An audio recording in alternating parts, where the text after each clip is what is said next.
Le Grand Matin Sud Radio, 7h-10h, Patrick Roger, Cécile de Ménibus. Sud Radio, présidentielle 2022. La vérité en face. Et la vérité en face sur cette réalité des violences faites aux femmes et aux enfants avec des mobilisations de toutes parts et une très belle mobilisation. Ça s'appelle Vivante, c'est une création théâtrale pour lutter justement contre ces violences. C'est le 14 mars prochain au théâtre du Palais Royal. Et pour en parler ce matin, Virginie Atlan, présidente et fondatrice de Nous les Ambitieuses. Bonjour Virginie, Bonjour, merci Cécile. d'être avec nous. Dans un instant, Chantal Lassou sera avec nous, ambassadrice justement nationale de Nous les Ambitieuses. Et Élie Chouraki. Bonjour Élie, bienvenue, Bonjour. Merci d'être avec nous, metteur en scène de cette pièce de théâtre qui s'appelle, je le répète, Vivante. Oui, alors avant de voir effectivement la mise en scène et comment va se dérouler cette pièce, l'idée, Virginie, en fait, Atlan, c'est de mettre sur scène des femmes qui racontent leur calvaire, ce qu'elles ont vécu, c'est ça, des rescapés en quelque sorte. Oui, tout à fait. Merci Patrick de nous recevoir ce matin. Merci Sud Radio, notre partenaire depuis le départ de cette association. Ce qu'on souhaitait évidemment, c'était traiter le sujet des violences faites aux femmes. C'est un sujet pour lequel on a été très vite sollicité par ailleurs pour plein d'autres sujets également, mais très tôt on devait trouver un moyen de parler de cette thématique au cœur des territoires et de donner la parole et surtout libérer la parole, et notre créneau, apporter des solutions et en discuter avec le public au cœur des territoires. Donc on savait qu'on allait faire quelque chose, et puis il y a eu la rencontre avec Élie Chouraki. Entre temps on recevait des tas de témoignages, on a rencontré des tas de femmes avec Alexandra Fechner, et puis on en a parlé à Élie Chouraki il y a 2 ans. Cécile était avec nous d'ailleurs à Tel Aviv, et on a eu l'audace, l'ambition de dire à Élie, est-ce que tu serais Cap ou pas cap celui qui porterait notre projet et qui prêterait ton expertise à ces femmes, en fait, pour les mettre en avant. Oui. Il n'a pas hésité une seconde. Hein. Oui. L'intérêt, c'était justement de mettre des mots et de savoir de libérer la parole d'une autre manière que ce qu'on a l'habitude de faire dans les médias. Oui, parce que l'État fait tout ce qu'il peut. On le voit, le ministère de l'Intérieur, la communication, la jeunesse, l'engagement. Enfin, ils font tout ce qu'ils peuvent avec des moyens qui souvent arrivent quand la violence est avérée. Nous, en tant qu'association, eh bien, on apporte notre pierre à l'édifice et on renforce tout ce dispositif avec nos moyens, nos expertises, nos réseaux, nos possibilités. Et puis, c'est ce qu'on a choisi. Oui, donc une fois qu'on a entendu ces femmes, il fallait qu'on puisse raconter leurs histoires pour qu'elles servent. Et c'est du théâtre-réalité. Souvent, on parle de télé-réalité. Alors, En quelque sorte. Tu vois, hein. Oui, je suis parti de lettres, de témoignages de femmes qui ont écrit des lettres pour raconter leur histoire. Et j'ai pris ces lettres et j'ai fait une sorte d'adaptation. J'ai transformé ces lettres en dialogue avec plusieurs personnages. Et en fait, sur scène, il y a des femmes qui ont vécu ces violences. Et il y a des acteurs et des actrices que j'ai sollicités, qui sont venus, qui vont interpréter. Alors, c'est pas une pièce, évidemment, au sens pyrrhondélien du terme. Hein. Non, c'est pas une pièce de théâtre. C'est une espèce de lecture. Mais une chose, en répétant, je me rends compte d'une chose, c'est que tout ça est d'une grande émotion. Parce que tout d'un coup, on se retrouve confronté à des choses qui, vous savez, parcourent nos vies, en fait, auxquelles on ne fait pas forcément attention. Vous savez, on vit en ce moment des événements dramatiques. L'Ukraine, la Russie, on se dit que la guerre est à nos portes, mais on sait que la guerre s'arrêtera. Toutes les guerres sont arrêtées. Ce qu'on sait aussi, c'est que la violence faite aux femmes ne s'arrêtera jamais. Et elle est invisible puisqu'elle est à la maison. Car les hommes sont des brutes, et les femmes sont d'une grande fragilité face à ces hommes. La seule chose qu'on puisse faire, c'est récupérer ces témoignages et réagir, sauver nos mères, nos sœurs, nos filles, et essayer de les aider en fait face à des hommes qui eux aussi sont héritiers d'une, comment dire, je vais pas dire d'une habitude, mais héritiers d'une habitude qui est que l'homme supérieur à la femme utilise sa force pour montrer qu'il est Sa force physique, voilà, bien sûr. sa force physique, oui, pour montrer qu'il est le maître. Alors aujourd'hui, les féminicides augmentent, hein, on l'a vu sur les chiffres. Le mot de ce spectacle, c'est Vivante. Oui. C'est pour elle une résurrection finalement d'aller sur scène et de raconter leur histoire. Oui, c'est-à-dire qu'à partir du moment où une femme, je m'en suis rendu compte en travaillant avec mes camarades sur le sujet, à partir du moment où les femmes arrivent à parler, où elles parviennent à entrer dans un bureau, à se retrouver en face d'un fonctionnaire, où elles parviennent à parler sur une scène de théâtre, à écrire, à partir du moment où elles parlent à leur famille, à partir du moment où elles disent les choses, 90% du parcours est fait. Alors, je ne dis pas qu'elles s'en sortent toujours, mais c'est vrai qu'à partir de ce moment-là, elles parviennent à passer au-dessus de cette tragédie, parce que souvent elles restent à l'intérieur de leur foyer pour comment dire, pour protéger leurs enfants, pour protéger ce qui reste justement de cette âme. En espérant toujours. Oui. Est-ce que ça transparaît, ça, toujours dans leurs lettres, quoi, sûr, cet espoir que les choses vont s'améliorer, que d'une manière ou d'une autre, Patrick, on pourra s'en sortir. Ouais, quoi. si je peux me permettre, il vient d'une rencontre à un moment donné et de personnes qui sont des vrais professionnels. Et nous, on a choisi de travailler cette pièce aussi avec des associations qui accompagnent ces femmes, ces familles, parce qu'il y a les enfants évidemment qui sont pris en compte aussi dans cette violence. Et pour ce faire, on a travaillé avec Women Safe and Children, on a travaillé avec Excision Parlons-en, on a travaillé, on continue avec La Voix de l'Enfant. Donc des associations reconnues, importantes, présentes sur l'ensemble du territoire national, de manière à pouvoir mettre en avant ces solutions et justement que à l'issue du spectacle, ceux qui ont assisté à cette pièce puissent se dire, eh bien si autour de moi, ou si moi j'ai pris conscience qu'en fait, ce que je vis à la maison c'est pas normal et que ces femmes-là, elles s'en sont sorties grâce à ces réseaux, à ces associations, alors je vais retenir qu'il existe le 39-19 et ça marche. C'est vrai, Cécile disait, il y a toujours des féminicides et ça a même augmenté. Alors peut-être qu'aujourd'hui on les prend plus en compte et on les recense, alors que ce n'était pas toujours le cas peut-être précédemment. En tout cas pas sous cette forme peut-être. Non, pas sous cette forme, parce que mais aujourd'hui quand même il y a cette conscience dans la société quand même. Mais non, ce sont les peuvent s'en associations. sortir, en fait. Oui, c'est les associations. Mais je crois encore une fois que les associations jouent un rôle incontournable, important, utile à faire savoir et à bouger les consciences, à agiter aussi le domaine public. C'est aussi notre devoir, hein, quelque part. Nous, notre force, c'est d'être en relation avec les politiques, les grandes instances, et que ces femmes, quelque part au cœur des territoires, et parfois des petites associations n'ont pas ces accès. Eh bien, nous sommes là aussi pour être le lien entre ces deux périmètres qui se rencontrent jamais, le public, le privé. Les choses évoluent aussi, hein, les femmes ont changé. La société leur accorde une place qu'elles n'avaient pas jusque-là. Elles sont devenues plus indépendantes. Plus indépendantes, légales définitivement de l'homme, pour pas dire leur supérieur. Elles ont pris une place qui est dans la société. Je pense qu'elles n'ont jamais eu dans les millénaires qui viennent de se passer, qu'on vient de traverser. Et j'espère que cette place va devenir de plus en plus importante. La Chantal Latsou qui rentre. Et Virginie, justement, qui est avec nous aussi, Virginie Charles, une des vivantes, qui est avec nous au téléphone. Bonjour Virginie. Bonjour Virginie. Bonjour. Bonjour à tous. Vous Virginie, forcément vous êtes sur le spectacle, vous avez décidé effectivement de parler. Qu'est-ce qui vous a poussé à aller plus loin maintenant ? Alors pour moi, c'est aussi important de mettre en valeur toutes ces associations qui agissent sur le terrain, parce que c'est notre première porte en tant que victime. C'est là où on va s'adresser la première fois. C'est là aussi où on va être redirigé. Moi, je suis ambassadrice de Women Safe, qui a la chance et la particularité d'être pluridisciplinaire. Donc, c'est tant juridique que médical que thérapeutique. Et ce qui fait qu'elles vont nous orienter, elles vont aussi prendre soin de nous écouter. Et pour la première fois, nous allons être crus. Et ça, c'est important, parce que c'est toujours très difficile d'être entendu et cru. Mais est-ce que votre parcours forcément va irriguer autour de vous et va déclencher peut-être d'autres femmes qui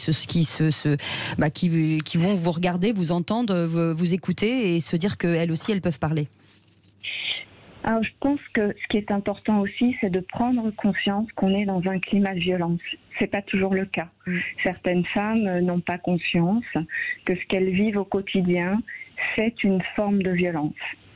Et ça peut permettre, je pense, ce spectacle où on a différentes violences qui sont évoquées, ça peut permettre de se dire, tiens, moi je me reconnais dans ce format de violence, et peut-être que si je prends du recul sur ma situation, je vais m'apercevoir que il est temps pour moi d'agir. La violence n'est pas toujours facile à déceler. C'est ça qui est important, aussi bien pour les autres à l'extérieur que pour la victime elle-même. Virginie, vous disiez en fait à l'instant, c'est difficile d'être cru. Alors cru par qui en fait? C'est par sa famille, son entourage, ses meilleurs amis, parce qu'on a peut-être aussi du mal à passer en fait cette barrière, quoi, de parler, de se confier, de dire ce que l'on vit, parce que souvent il y a un sentiment de honte, quoi, non? Oui, mais il y a une honte. Oui, Chantal Latsou. Virginie, juste, et puis Chantal Latsou. Donc, Virginie. Alors, sentiment de honte, pas toujours. En fait, la plupart du temps, on n'a pas forcément parlé avant. ce qui fait qu'au moment où on libère notre parole, c'est un effondrement pour tous les autres parce que c'est pas du tout l'image qu'ils avaient de vous. Donc, être cru, c'est aussi ça, c'est du jour au lendemain, passer d'une famille un peu modèle où finalement, je suis pas sûre que c'était si modèle que ça. Oui, une famille fragile. Oui, vous voulez réagir, Chantal, là-dessous, justement sur ce que disait Virginie? Oui, c'est-à-dire que c'est une honte. Enfin, elles ont honte, elles ont envie de rester dans un cadre normal. Et elles savent pas non plus si elles sont fautives ou pas. C'est ça le problème. Peut-être qu'elles se disent c'est de leur faute. Et c'est ce qu'on leur fait souvent assez comprendre. Hein. Oui, on leur fait croire que c'est de leur faute. Bien sûr. C'est pour ça qu'elles ne parlent pas. Voilà, c'est ça. Et puis elles se disent ma réputation, les enfants, l'école, les voisins, tout ça, et elles subissent en fait. C'est ça qui est terrible. Elles sont face à des manipulateurs souvent. Des hommes qui les manipulent, qui sont pervers, qui les culpabilisent. Et c'est vrai qu'elles ont le sentiment, en déclarant ce qu'elles vivent, de briser un foyer, de briser la vie peut-être de leurs enfants, alors que c'est exactement le contraire qui se passe. Virginie, est-ce que vous avez l'impression qu'on en fait aujourd'hui suffisamment ? Est-ce que vous pensez que les choses avancent ? Est-ce qu'autour de vous, vous avez l'impression effectivement que les autorités ont pris conscience de ces féminicides et de ces violences ? Alors, moi, je peux dire qu'effectivement, depuis les années où je traite ce sujet, il y a eu un considérable effort qui a été fait. Ça, on ne peut pas le nier. Il est vrai qu'il y a vraiment eu quelque chose qui s'est produit. On n'en parle jamais assez, évidemment, parce il ne faudrait plus que ça existe. Donc, il faut encore et encore en parler. La chose qui est intéressante et vraiment à noter, c'est que on a dégagé cette forme de honte sur la femme. C'est-à-dire qu'aujourd'hui, parler n'est plus assujetti à une certaine honte. On commence à vous écouter. Et à vous écouter avec une forme de respect et de courage, parce que c'est pas facile de venir parler. Il y a encore quelques années, la honte était du côté de ces femmes. Aujourd'hui, ça commence un peu à tendre autrement, et c'est ça qui est intéressant. Merci beaucoup Virginie. En tout cas, restez avec nous 0826 300 300. Vous voulez témoigner ce matin sur ces violences faites aux femmes. Peut-être que malheureusement vous en êtes victime, ou en tout cas ou autour de vous vous en avez rencontré. On reste avec nos invités. On vous attend au standard. À tout de suite. Nos invités Chantal Latsou, Élie Chouraki et Virginie Atlan. Le Grand Matin Sud Radio 7h-10h. Patrick Roger, Cécile de Ménibus. Sud Radio présidentielle 2022. La vérité en face. La vérité en face de ce sujet sur la réalité des violences faites aux femmes et aux enfants, avec un très bel événement qui aura lieu le 14 mars prochain au théâtre du Palais Royal. Ça s'appelle Vivante. Alors ça c'est à Paris.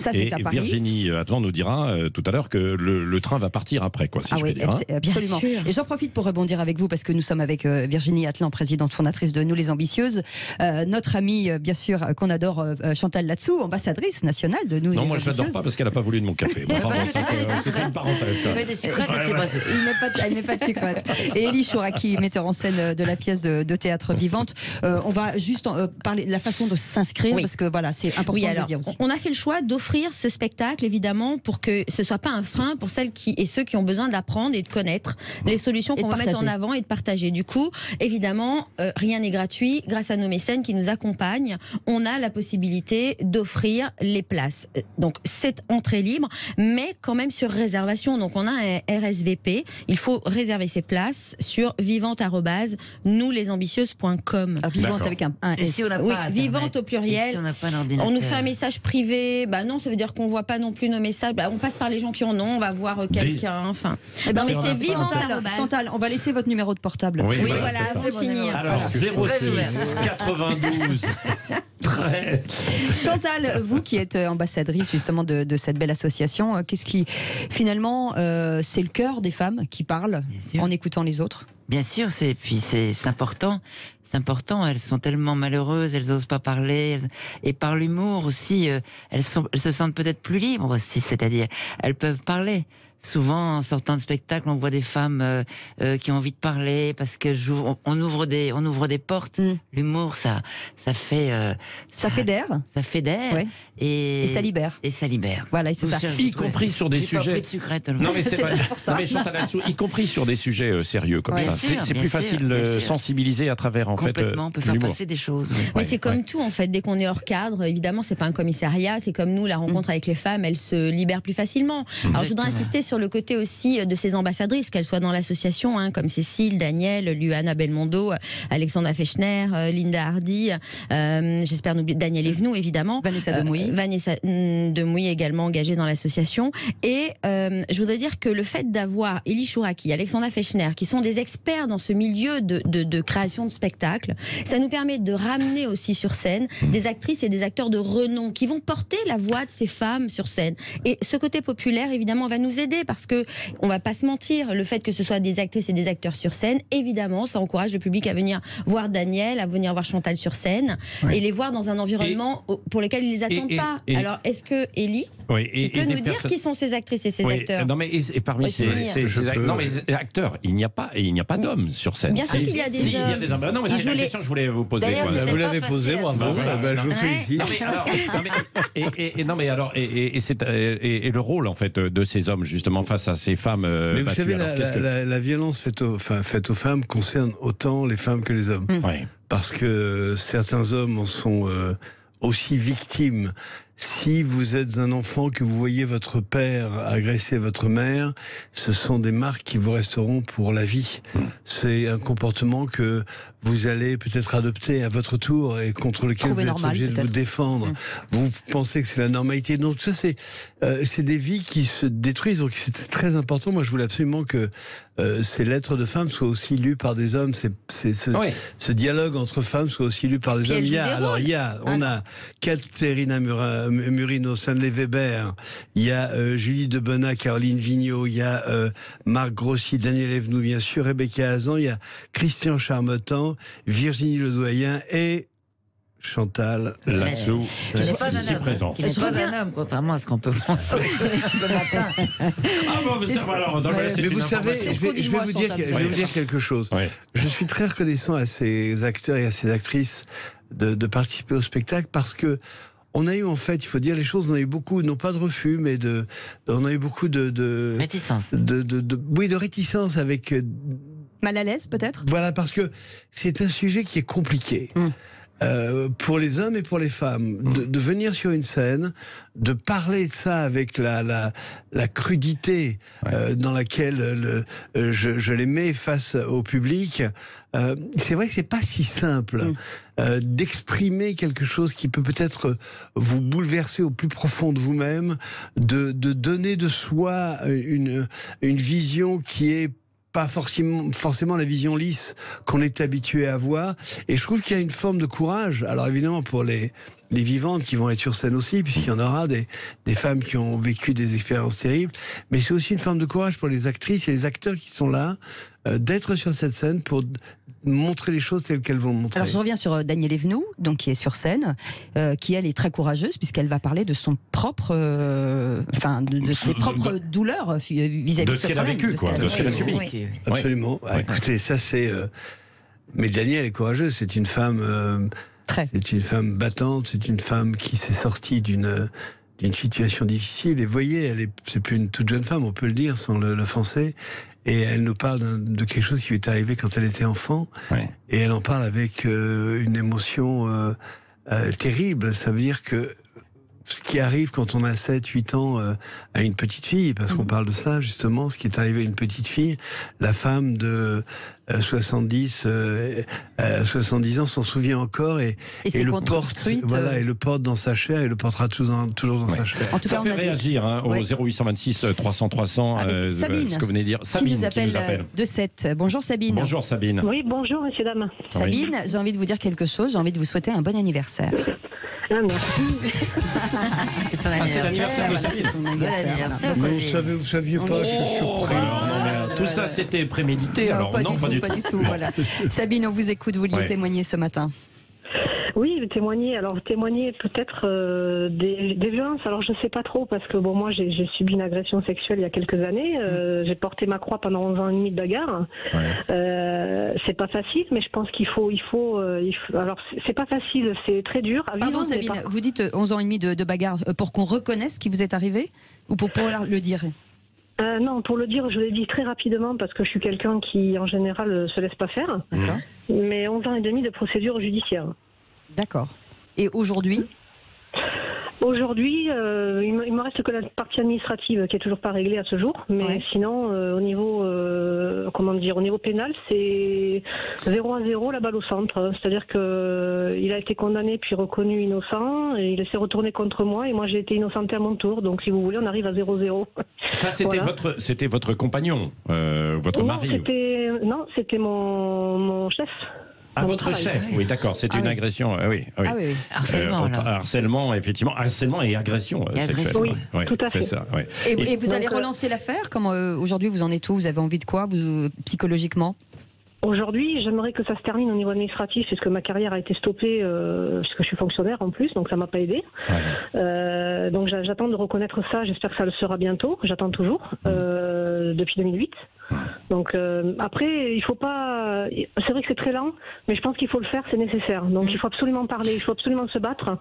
Il faut oser, même si ça dure longtemps. Même il faut le laisser dans un coin de sa tête, ne plus y penser, laisser venir les choses. Quand elles arrivent, il faut y aller, mais il faut pas que ça pourrisse votre vie.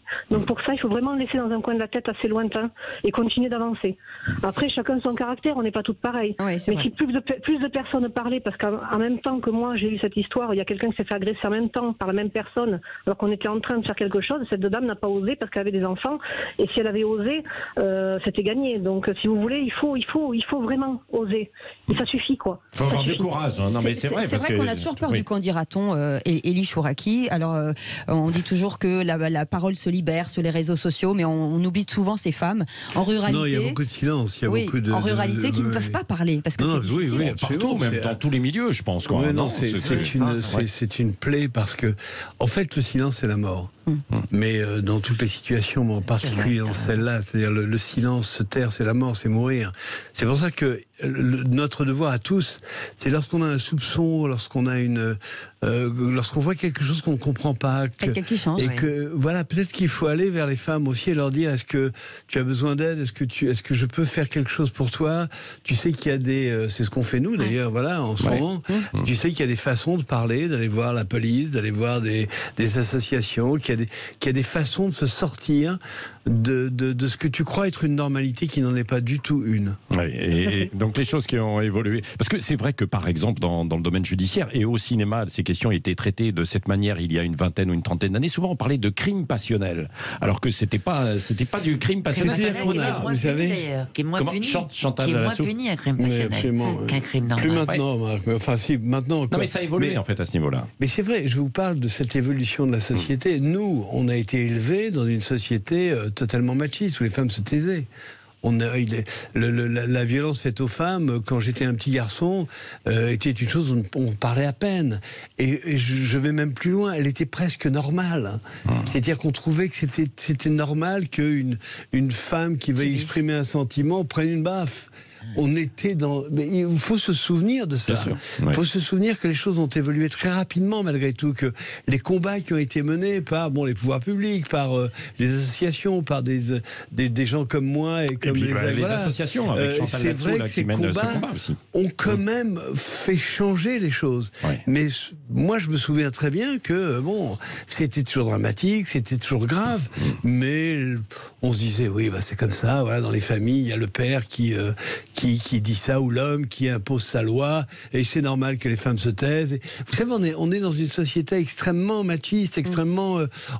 c'est génétique. C'est génétique. Je veux dire, l'homme de Cro-Magnon était plus fort que sa femme, il lui filait une baffe pour manger, et elle venait manger après. Il faut que l'autre quinquennat, celui qui arrive, peu importe qui sera élu, soit aussi le quinquennat des femmes. Mais il faut que tous les quinquennats soient les quinquennats des femmes. Non, mais que ça devienne ensuite une normalité. Mais bien sûr, il faut que ce soit une grande cause nationale, parce que on n'imagine pas la douleur, la tristesse, l'angoisse que cela procure à ces femmes, qu'elles transmettent à toute la société. Et on vit sur un pied.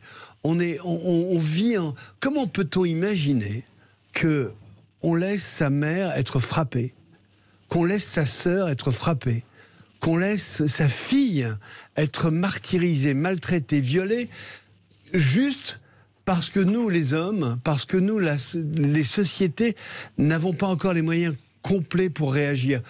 Dans la pièce, et j'entendais cette jeune femme tout à l'heure qui parlait, on voit la difficulté même administrative parfois. On voit comme ces femmes sont abandonnées lorsqu'elles sont devant un fonctionnaire de police, quand elles sont devant l'administration pour déclarer ce qui s'est passé, pour le dire tout simplement. On voit la difficulté pour les fonctionnaires pour que une machine judiciaire cette information. Voilà, se mette en marche. Alors qu'en fait, on est dans une chose presque... de réaction, j'ai envie de dire tribale. C'est-à-dire qu'un homme fait une connerie, il faut le mettre au banc de la tribu et lui dire quand tu seras revenu, quand tu auras payé et présenté des excuses, tu pourras revenir dans la tribu.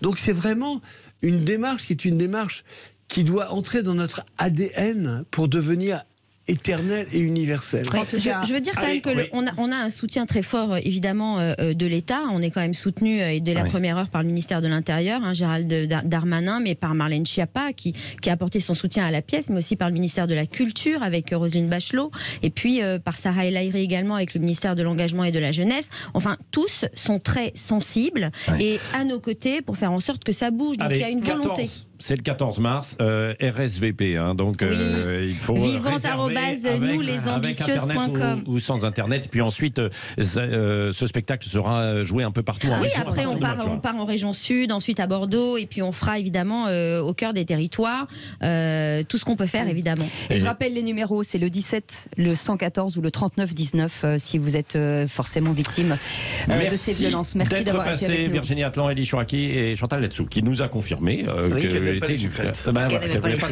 Jamais de sucre, elle les sucrera. C'est l'info de la matinée. Elle ne sucre pas encore les fraises, notre Chantal. L'AFP est en train de faire une dépêche. Dans un instant, Christine Bouillot. Christine Bouillot. Et allez, nous on se retrouve demain matin. Allez, salut, merci.